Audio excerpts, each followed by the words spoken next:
Gamers were still buying Lara Croft's adventures by the G-codes in 2001. But critics and fans agreed the series was losing its luster. With the release of the PlayStation 2, the Tomb Raider team decided to overhaul the game for next-generation consoles quickly. The consensus was it needs to change. She needs to be able to talk to people, she needs to be harder edge, she's this whole list of stuff which we all sat around and we all bought into. But as that project went on, it was obvious we'd made it too big and what we were trying to do was insane. I mean, just mad. The time limit wasn't really enough. The team size wasn't enough. We missed loads of deadlines. Angel Knights was forced out before it was really ready. In late 2003, the ambitious Tomb Raider, The Angel of Darkness, was released worldwide, with some mixed results. Initial sales were strong thanks to an aggressive ad campaign, but critically, the game received lower scores for its glitchy graphics than awkward control scheme. I don't think you'd ever get anybody else to admit to Angel of Darkness that it was their fault. Ultimately, it was my fault, and I paid for that with my job, which I'm very happy about that. But it was done by committee, so you live or die by the sword. At the same time, players were migrating to newer action-adventure games. After The Angel of Darkness, Eidos made a tough decision. Stop.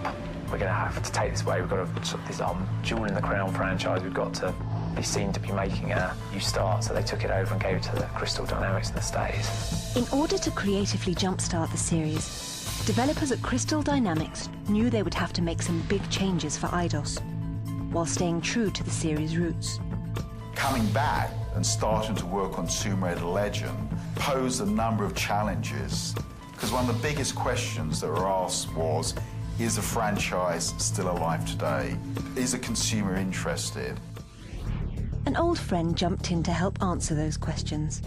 Toby Gard. Wiser from the experience of a decade earlier, Gard wanted to rekindle an old flame.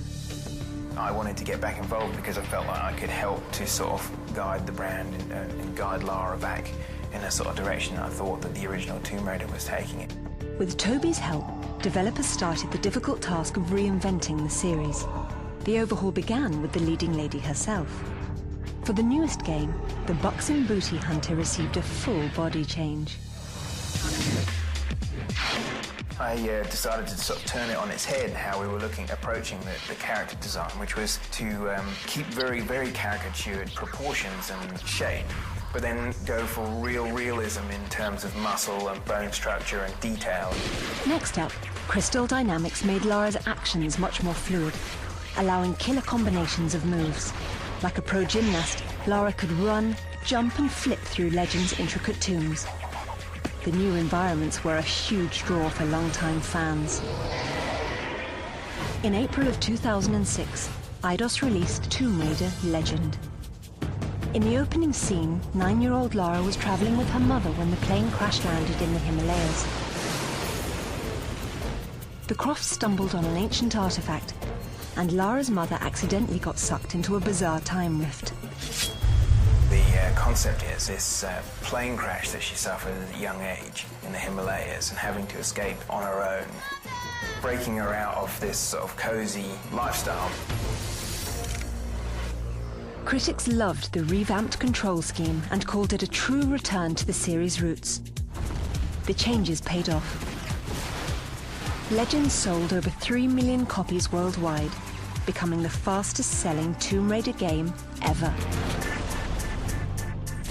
Thanks to the daring facelift, the Tomb Raider series was back on track, and fans couldn't be happier.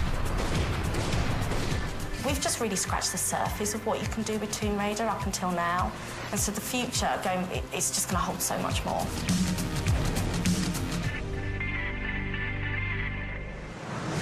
Next week, Gametap TV continues the exclusive look at the franchise that changed the face of video games. The goal was to have her as an exaggerated representation of the female form. Some fantasies do become reality. 10 years of Tomb Raider, a Gametap retrospective. Catch all of the webisodes on demand, only on Gametap TV.